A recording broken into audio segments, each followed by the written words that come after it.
وعلى آله وأصحابه أجمعين. أما بعد، فقد قال الله تبارك وتعالى في القرآن المجيد والفرقان الحميد: أعوذ بالله من الشيطان الرجيم، بسم الله الرحمن الرحيم. يا أيها الذين آمنوا اتقوا الله حق تقاته ولا تموتن إلا وأنتم مسلمون.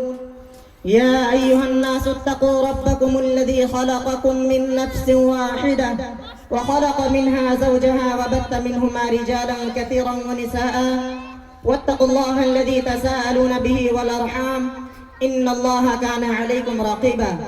يا أيها الذين آمنوا اتقوا الله وقولوا قولا سديدا يصلح لكم أعمالكم ويغفر لكم ذنوبكم ومن يطع الله ورسوله فقد فاز فوزا عظيما. أما بعد، فإن خير الحديث كتاب الله وخير الهدي هدي محمد صلى الله عليه وسلم وشر الأمور محدثاتها وكل محدثة بدعة وكل بدعة ضلالة وكل ضلالة في النار. أعوذ بالله من الشيطان الرجيم، بسم الله الرحمن الرحيم. إنا نحن نزلنا الذكر وإنا له لحافظون. وقال النبي صلى الله عليه وسلم: إن الله يرفع بهذا الكتاب أقواما ويضع به آخرين، أو كما قال عليه الصلاة والسلام. عجب نہیں کہ بدل دے اسے نگاہ تیری، عجب نہیں کہ بدل دے اسے نگاہ تیری، بلا رہی ہے تجھے ممکنات کی دنیا.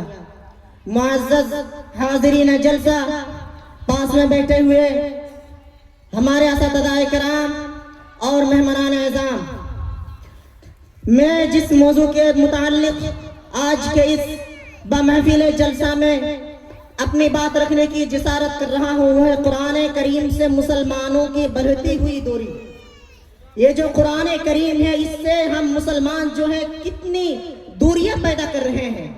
آئیے ذرا باتوں کو بغور سنیے کہ قرآن کریم ایک طرف معارف و حکم، مواعظ و عبر کا ایک بحر بے کرام اور رہتی دنیا تک تمام انسانوں کے لیے ہدایت و شفا ہے، تو دوسری طرف فصاحت و بلاغت، کلام و بیان اور ادب و لغت کا وہ شاہکار ہے جس کے سامنے بڑے بڑے ادبا و ماہرین فن گھٹنے ٹیک کر اپنی بے بدعاتی اور بے مائگی کا اعتراف کرنے پر مجبور ہے.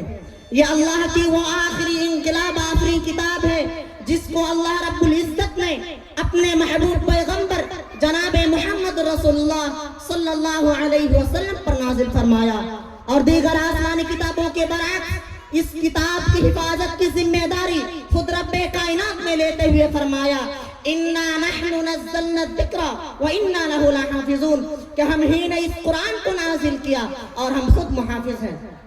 حضرات، آپ لوگ غور کر سکتے ہیں کہ اللہ تبارک و تعالیٰ نے قرآن کریم کو نازل کرنے سے پہلے 3 کتابیں اور نازل فرمائی، 3 معزز کتابیں نازل فرمائی: تورات، زبور، انجیل. لیکن اللہ رب العزت نے کبھی یہ نہیں کہا کہ میں نے تورات کو نازل کیا تو اس کتاب کی حفاظت کی ذمہ داری بھی میری. اللہ نے کبھی یہ نہیں کہا کہ میں نے زبور کو نازل کیا تو اس کتاب کی حفاظت کی ذمہ داری میری. اللہ نے کبھی یہ نہیں کہا کہ میں نے انجیل کو نازل کیا تو اس کتاب کی حفاظت کی ذمہ داری میری. لیکن جب رب کائنات نے قرآن کریم کو جناب محمد رسول اللہ صلی اللہ علیہ وسلم پر نازل فرمایا تو کہا: اِنَّا نَحْنُ نَزَّلْنَا الذِّكْرَ وَإِنَّا لَهُ لَحَافِظُونَ، کہ بے شک ہم ہی نے قرآن کو نازل کیا اور ہم خود اس کے محافظ ہیں. یہی وجہ ہے کہ 1400 سال پہلے جو کتاب تھا آج بھی وہ حرف باحرف ہمارے ہاتھوں میں موجود ہے. اس سے نہ زیر بدلا، نہ زبر بدلی، نہ پیش بدلا. چنانچہ اسی قرآن مجید کے اندر اللہ تبارک و تعالیٰ نے ارشاد فرمایا: یہدی بہ اللہ من اتبع رضوانہ سبل السلام ویخرجہم من الظلمات الی النور، کہ ان لوگوں کے لیے میں نے یہ کتاب نازل فرمائی جو ہدایت کے طریقے بتاتا ہے اور سیدھے راستے پر لے جاتا ہے. اور اللہ رب العزت نے فرمایا: وَلَقَدْ بَعَثْنَا فِي كُلِّ أُمَّةٍ رَسُولًا عَلَيْهِمْ أَنِ اعْبُدُوا اللَّهَ وَاجْتَنِبُوا الطَّاغُوتَ، کہ نبی انہیں اس دن سے خبردار کر دو تو جبکہ ہم ہر امت میں خود اسی کے اندر سے گواہ اٹھا کھڑا کریں گے جو اس کے مقابلے میں شہادت دے گا، اور یہ اسی شہادت کی تیاری ہے کہ ہم نے یہ کتاب تم پر نازل کر دی جو ہر چیز کی صاف صاف وضاحت کرنے والی اور حق و باطل کا فرق کھول کر رکھ دینے والی کتاب ہے۔ اللہ نے اسی کتاب کے اندر ارشاد فرمایا شہر رمضان الذی انزل فیہ القرآن ھدی للناس وبینات من الہدی والفرقان، کہ رمضان وہ مہینہ ہے جس مہینے میں ہم نے قرآن کو نازل کیا جو ہر چیز کی صاف صاف وضاحت کرنے والی ہے اور حق و باطل کا فرق کھول کر رکھ دینے والی کتاب ہے۔ یہی وہ کتاب ہے جو اس کتاب کو لے کر آیا تھا وہ فرشتہ، تمام فرشتوں میں افضل، قرآن نے اسے نزل بہ الروح الامین کا خطاب دے دیا۔ یہ قرآن جس نبی پر نازل ہوا وہ نبی تمام نبیوں میں افضل، قرآن نے اسے وما ارسلناک الا رحمۃ للعالمین کا خطاب دے دیا۔